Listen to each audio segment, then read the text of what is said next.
Good morning students. In last class I explained question 1 to 4 of exercise 3.4.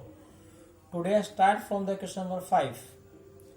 Find the value of a and b if x plus 1 and x minus 1 are the factors of the polynomial x raised to the power 4 plus ax cube minus 3x square plus 2xb. यानी क्या करना आपको इसमें a और b की value find करनी है और इसमें x प्लस 1 और x माइनस 1 क्या है, दो फैक्टर्स है एक पोलिनोमियल जिसका वैल्यू कितनी है x to the power 4 plus ax cube minus 3x square plus 2x plus b, ये पोलिनोमियल है। और इस पोलिनोमियल के x प्लस 1 और x माइनस 1 दोनों क्या है, फैक्टर है। तो क्या करेंगे, इसको टू पार्ट में डिवाइड कर लेते हैं। पहले 4 फैक्टर x प्लस 1, तो x प्लस 1 फैक्टर का जीरो फाइंड कर लेंगे, कितना हो गया x plus 1 equal to 0, x is equal to क्या है 1। अब आपको बताया था मैंने लास्ट क्लास में कि किसी भी पोलिनोमियल का यदि कोई फैक्टर होता है तो उस फैक्टर का जब पोलिनोमियल में डिवाइड करते हैं तो उस पोलिनोमियल का रिमाइंडर कितना आता है, 0 आता है। तो यहाँ क्या हो जाएगा, ये जो पोलिनोमियल है उसका x प्लस 1 क्या फैक्टर है, इसलिए इस पोलिनोमियल का रिमाइंडर क्या आ जाएगा, राइट रिमाइंडर जो है वो 0 राइट कर सकते हैं। तो ये क्या हो जाएगा x to the power 4 plus ax cube minus 3x square plus 2x plus b equal to 0। तो जहां पर x है क्या करना है, -1 पुट करना है। तो -1 whole to the power 4 plus a multiply -1 whole to the power 3 minus 3 multiply -1 whole to the power 2 plus 2 multiply -1 plus b equal to 0। अब -1 की पावर कितनी है, 4 क्या है, इवन है, तो आंसर कितना आ जाएगा इसका +1। और फिर प्लस a मल्टीप्लाई यहाँ पर -1 की पावर क्या है 3 यानी ओड है, तो इसलिए इसका आंसर क्या आएगा -1 ही आएगा। फिर -3 मल्टीप्लाई यहाँ -1 की पावर क्या है 2 यानी इवन है, तो आंसर क्या आएगा प्लस में आएगा, तो इसलिए क्या आ जाएगा 1 हो जाएगा। और +2 और -1 का मल्टीप्लाई क्या होगा -2 और प्लस b इक्वल टू 0। तो आगे इसका क्या आंसर होगा 1 माइनस प्लस a और -1 का मल्टीप्लाई क्या -a हो जाएगा। फिर -3 और +1 का मल्टीप्लाई -3 और -2 प्लस b इक्वल टू 0। अब क्या करेंगे -a प्लस b और +1 और -2 और -3 कितना का -5, तो -a प्लस b और -4 इक्वल टू 0 हो जाएगा। अब 4 को ट्रांसफर करेंगे क्या हो जाएगा -a plus b equal to 4। तो फर्स्ट इक्वेशन आ गई। अब सेकेंड फैक्टर दे रखा आपको x माइनस 1, तो इसका भी जीरो फाइंड कर लेंगे। तो जीरोस ऑफ x माइनस 1 क्या हो जाएगा x माइनस 1 इक्वल टू 0, तो x की वैल्यू क्या आ गई 1। तो इसके अंदर भी अगर ये जो पोलिनोमियल है उसका रिमाइंडर क्या राइट कर देंगे, 0 राइट कर देंगे। तो x to the power 4 plus ax cube minus 3x square plus 2x plus b equal to 0। अब जहां पर x वहां क्या करना है 1 पुट करना है। तो 1 to the power 4 plus a multiply 1 to the power 3 minus 3 multiply 1 to the power 2 plus 2 multiply 1 plus b equal to 0। अब 1 टू द पावर 4 का मतलब क्या 1 plus a multiply 1 to the power 3 का मतलब 1 minus 3 multiply 1 to the power 2 का मतलब 1 plus 2 का 1 से मल्टीप्लाई 2 हो गया और फिर प्लस b इक्वल टू 0। अब 1 प्लस a का 1 से मल्टीप्लाई a माइनस 3 का 1 से मल्टीप्लाई 3 प्लस 2 प्लस b। अब a प्लस b और +3 और -3 हो गया, कि कितना आ गया भाई +1 +2 गया +3 और -3 ऑलरेडी क्वेश्चन में गिवन है, तो क्या हो गया +3 और -3 कैंसिल आउट हो गया, कितना आ गया a plus B equal to 0। ये हुई इक्वेशन नंबर 2। अब इक्वेशन जो फर्स्ट है कितनी है -a plus B equal to 4 और इक्वेशन सेकेंड क्या आई थी a plus B equal to 0। अब -a और प्लस बी ये जो है कैंसिल आउट हो गया, कितना हो गया 1b गया 2b इक्वल टू 4। अब b की वैल्यू कितनी आ जाएगी, यहाँ 2 मल्टीप्लाई में 2 को जब उधर ट्रांसफर करेंगे क्या हो जाएगा, डिवाइड में कन्वर्ट हो जाएगा। फिर 4/2 आ गया, तो 2 की टेबल से कैंसिल आउट होगा, कितना आ जाएगा आंसर 2। तो b की वैल्यू कितनी आ गई 2। अब क्या करेंगे b की वैल्यू पुट करेंगे, तो put b equal to 2 in equation 1। आप इक्वेशन 2 में पुट कर सकते हैं, सेम आंसर आएगा। तो आपकी इक्वेशन जो 1 है वो क्या है -a plus B equal to 4। तो -a प्लस बी की वैल्यू कितनी फाइंड करिए 2 फाइंड करिए इक्वल टू 4। अब -a इक्वल टू क्या 4 तो ऑलरेडी इधर ही है, अब +2 इधर क्या होगा माइनस में ट्रांसफर हो जाएगा। अब -a इक्वल टू क्या +4 और -2 क्या आ जाएगा +2 आ जाएगा और a की वैल्यू कितनी आ जाएगी -2 आ जाएगी। अब क्वेश्चन नंबर 6 फैक्टराइज। तो फर्स्ट क्वेश्चन है 3x square plus 7x plus 2। Second question 4x² minus x minus 3। Question third 12x² minus 7x plus 1 और फोर्थ क्वेश्चन है 6x² plus 5x minus 6। I am explaining the first question 3x² plus 7x plus 2। तो इसमें क्या करना है, आपको split करना है। कैसे करना है, मिडिल टर्म को स्प्लिट करना है, यानी मिडिल को ऐसे स्प्लिट करना है कि 3 और 2 का मल्टीप्लाई कितना हो गया 6। तो इस 7 के जैसे 2 फैक्टर बनाने हैं जिनका मल्टीप्लाई तो कितना आ जाए 6 आ जाए और प्लस करने में कितना आ जाए 7 हो जाए।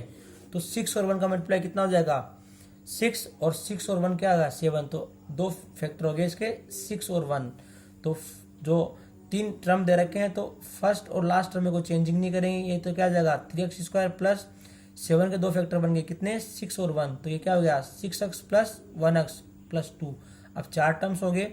अब 2 टर्म से क्या करेंगे कॉमन लेंगे। तो 3x² प्लस 6x में क्या कॉमन आ रहा है 3x कॉमन आ रहा है। तो कितना आ गया 3 से 3 कट हो गया, x की पावर 2 यहाँ 1 है तो कितनी पावर बचेगी x की पावर 1 बच गई, प्लस 3 का डिवाइड किया 6 से कितना आ गया 2 और x की पावर 1 कट हो गई। तो कितना आंसर हो जाएगा x प्लस 2। अब रिमेनिंग दो टर्म्स है 1x प्लस 2, इनमें क्या कॉमन आएगा, कोई सी वैल्यू कॉमन नहीं आ रही है क्योंकि x की वैल्यू भी कॉमन नहीं है और न्यूमेरिकल की वैल्यू भी कॉमन नहीं है। तो जहाँ कुछ भी कॉमन नहीं है वहाँ क्या कॉमन आता है 1 कॉमन आता है। तो 1 कॉमन आ गया, 1 का इसमें डिवाइड करेंगे कितना आएगा 1x और प्लस प्लस प्लस 1 का 2 से डिवाइड कितना आ गया 2। तो x प्लस 2 क्या है वापस क्या कॉमन आ गया और कितना बच गया नेक्स्ट ब्रैकेट में 3x प्लस 1। तो इस तरह से क्या है इसका ये फाइनल आंसर आ गया। अब है question number second 4x² minus x minus 3। तो यहाँ पर अब क्या है 3 टर्म है तो फर्स्ट टर्म और लास्ट टर्म के साइन क्या है अलग अलग है। इसका मतलब जो फैक्टर बनेंगे वो भी क्या है अलग अलग साइन के बनेंगे, एक बनेगा प्लस का और एक बनेगा माइनस का। यानी 4 का 3 से मल्टीप्लाई कितना हो गया 12। तो आपको ऐसे 2 फैक्टर बनाने हैं जिनका मल्टीप्लिकेशन कितना आ जाए 12 आ जाए और सब्ट्रैक्ट करने पे यहाँ पर कुछ भी नहीं है क्या है 1। तो सब्ट्रैक्ट करने में क्या है 1 आए तो क्या आएगा 4 और 3 का जो मल्टीप्लिकेशन कितना है 12 आता है और 4 में से 3 को सब्ट्रैक्ट करने में कितना आंसर आता है 1 आता है। तो 2 फैक्टर हो जाएंगे इसके 4 और 3। तो ये क्या आ जाएगा 4x² माइनस 4x और प्लस 3 और माइनस 3, क्योंकि एक फैक्टर प्लस का एक माइनस क्यों बना है क्योंकि फर्स्ट टर्म और लास्ट टर्म साइन के अलग अलग है। अब 4 टर्म्स हो गए तो 2 टर्म में से कॉमन लेंगे। तो पहले 4x² माइनस 4x में कॉमन कितना आ गया 4x। अब कॉमन आ गया ब्रैकेट राइट कर देंगे, 4 का 4 से डिवाइड किया तो कट हो गया। अब x की पावर 2 है यहाँ 1 है क्या आ गई 1 पावर रिमेनिंग आ गई माइनस 4x का 4x से डिवाइड कितना 1 हो गया। फिर यहाँ क्या साइन है प्लस तो वो कॉमन आ गया। अब 3x और माइनस 3 में क्या वो कॉमन है 3 कॉमन है तो 3 कॉमन आती क्या यहाँ x माइनस 1।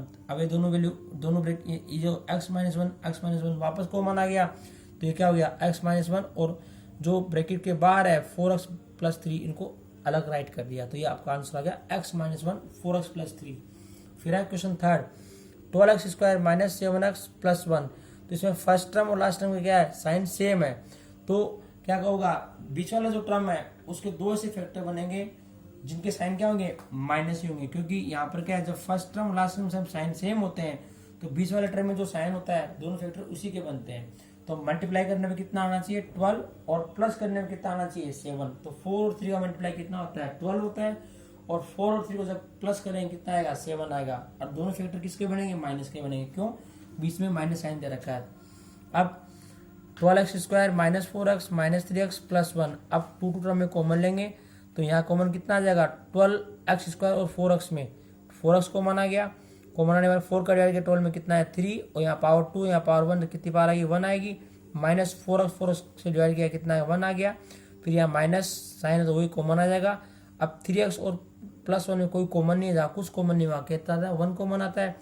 अब माइनस और माइनस प्लस हो गया 1 का डिवाइड करेंगे 3x में 3x आएगा। फिर ये प्लस और माइनस क्या माइनस 1 का माइनस में डिवाइड 1। तो अब 3x माइनस 1 और 3x माइनस 1 वापस कॉमन आ रहा है तो क्या होगा 3x माइनस 1। अब ये ब्रैकेट के बाहर वैल्यू है उनको एक साथ ब्रैकेट में राइट कर देंगे कितना आ जाएगा 4x माइनस 1। तो इस तरह से ये इसका फाइनल आंसर आ गया। अब लास्ट क्वेश्चन है इसका 6x² प्लस 5x माइनस 6। इसमें क्या करेंगे फर्स्ट टर्म और लास्ट टर्म के साइन अलग अलग है तो इसका मतलब एक टर्म बनेगा प्लस फैक्टर बनेगा प्लस का और एक बनेगा माइनस का। 6x से मल्टीप्लाई कितना हो गया 36। तो आपको इसे 2 फैक्टर बनाने जिनका मल्टीप्लाई कितना हो 36 हो और सब्ट्रैक्ट करने पे कितना आ जाए 5, क्योंकि आपके जो फैक्टर बनेंगे वो एक बनेगा प्लस का और एक बनेगा माइनस का। इसलिए सब्ट्रैक्ट होके क्या है, बीच वाला टर्म की वैल्यू आएगी। तो 9 और 4 का मल्टीप्लाई कितना होता है, 36 होता है, और 9 में से 4 को जब माइनस करें कितना आता है, 5 आता है। तो अब 4 टर्म्स हो गए, 6x² plus 9x minus 4x minus 6। अब 2 टर्म में कॉमन ले लेंगे, तो 6x² प्लस 9x में कितना कॉमन आ रहा है, 3x कॉमन आ रहा है। अब 3 का डिवाइड करेंगे 6 से कितना आएगा, 2, और x की पावर 2 है, 1 है, तो कितनी आ जाएगी, 1 आ जाएगी। प्लस 3 का 9 से डिवाइड कितना है, 3, और x की पावर 1 कैंसिल आउट होगी। अब माइनस साइन तो वही कॉमन आ गया। अब 4x माइनस 6 में कितना कॉमन आ रहा है, 2 कॉमन आ रहा है। 2 का डिवाइड किया 4 से कितना आ गया, 2, और x, और ये माइनस माइनस क्या प्लस हो गया, और प्लस 3 आ गया। अब 2x प्लस 3 वापस कॉमन आ गया, तो कितना आ गया, 2x प्लस 3 कॉमन ले लिया, तो क्या बच गया, 3x माइनस 2। तो 2x प्लस 3 और 3x माइनस 2 क्या है, इसका फाइनल आंसर आ गया। I think you all understand the today's class. In next class, I will explain some more questions. Thank you.